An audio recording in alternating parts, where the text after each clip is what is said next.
Okay, alright.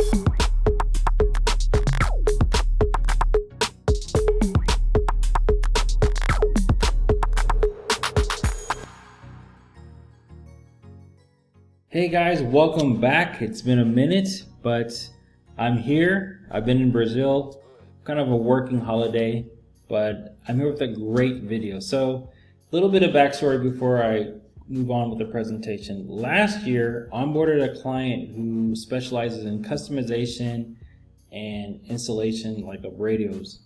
And he installed a backup camera, and as a result, the factory radio wasn't displaying and working properly. So he asked me, Kurt, can we program the module?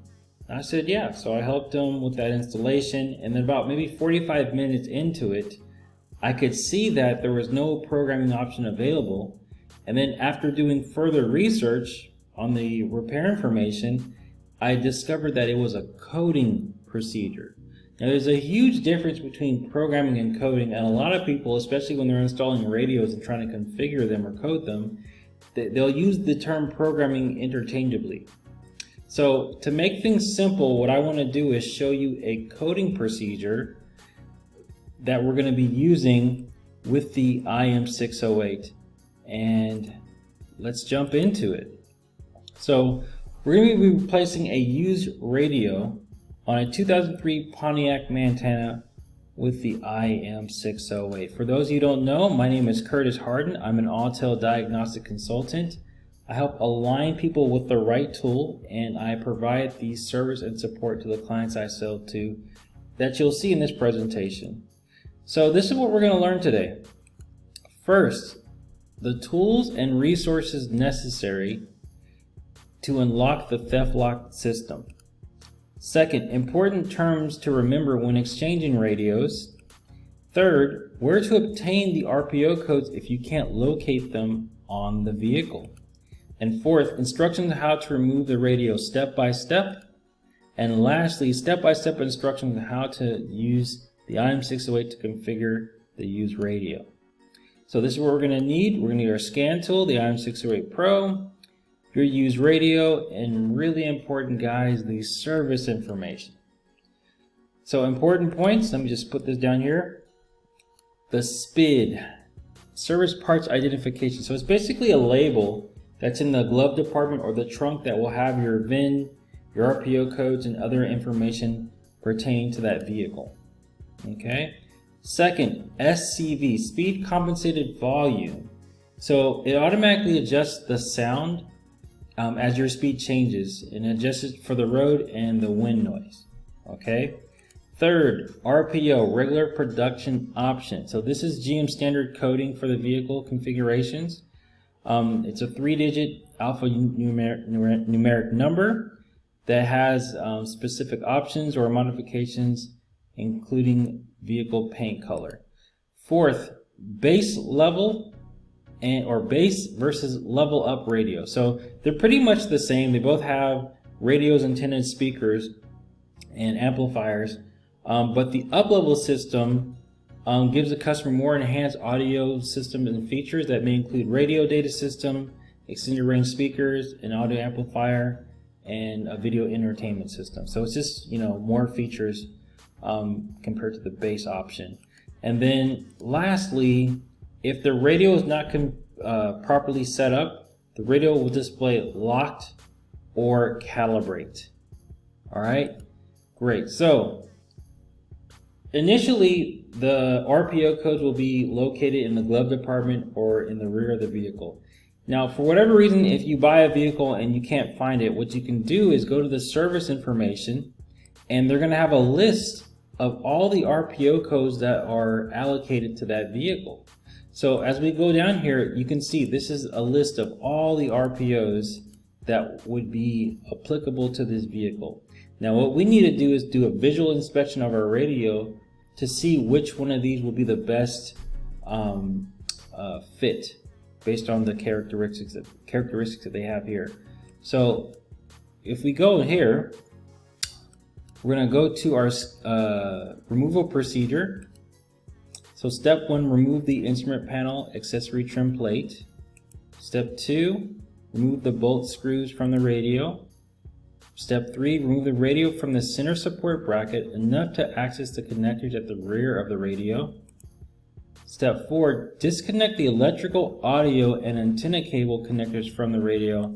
And the last step, step 5, is pull straight out from the instrument panel in order to remove the radio. Alright, so we put our used radio in the vehicle, and you can see here it's displaying the locked on the display. So this is just the theft lock system being activated as a security measure.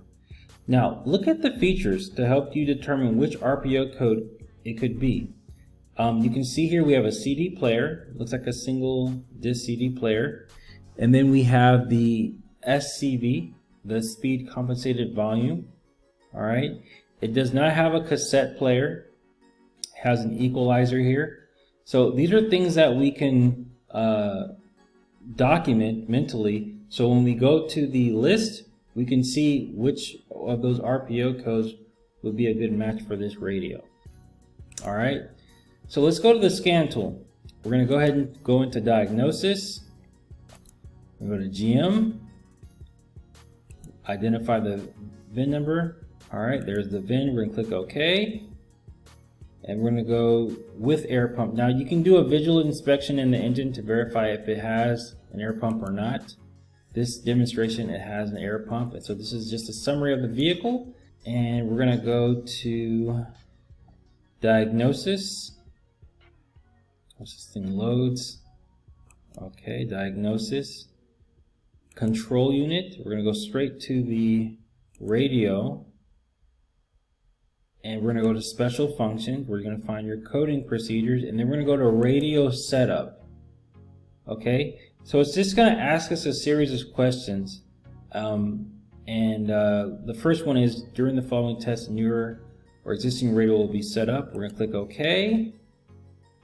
Is this vehicle equipped with an up-level radio? I'm going to click yes. I studied the repair information. There was only one RPO that did not have a up-level option on it, and the description was a completely different radio. So we're going to click yes. Alright, and the next question is this vehicle equipped with a regular production RPO UL2? So the export radio is just for, I guess, European frequencies, but we're going to go ahead and take a look. We're going to look for UL2. You can see here there is no UL2 RPO code, so that's a hard no. Next question, is a vehicle equipped with regular production option UC6? So let's go to our RPO code list, and you can see we have a UC6 here, but this isn't the best fit because the radio that we have has a CD player and the equalizer. Okay, this doesn't have the equalizer, it just has the multi-disc, and this one is not a multi-disc, so that's going to be a hard no. Now it's important we answer these questions properly, as this setup will give the vehicle the right amplification for the speaker. So if the vehicle is equipped with an up-level system, for example, it will activate those extra features that may have been installed on the vehicle. Alright, so let's do the hard no, and then we're pretty much done. So let's go ahead and test the radio. Hopefully YouTube doesn't give us any copyright strikes. You can see here we can move the radio, and it's working fine. This procedure would save you probably $150 taking it to the dealer. You can do it yourself. So things to remember, guys. The RPO codes are located in the glove box and in the trunk. Second, if you can't find the RPO codes on the vehicle, refer to your service information under the RPO code list. Okay. Third, make sure you know beforehand if the radio needs to be coded or programmed by checking the service information. Fourth, if it's a coding procedure, check to see if the Autel can support that procedure. Now this is something that I can do for my clients. Alright, very important. I don't want you guys to watch this video and say, oh, I saw him do it on this vehicle, and then when you work it on a different VIN number, it's not there. You need to check first, very important. If it's a programming procedure, use the J2534 laptop and OEM subscription. Okay, so that's pretty much it, guys. All I want you to remember is there's a significant difference between programming and coding. When you're dealing with radios, you need to know which one is going to be the procedure when you install the radio. Okay, with that, guys, thank you so much. Got some other videos coming this year, and if you need a tool, you know what to do. Take care, and I'll talk to you later.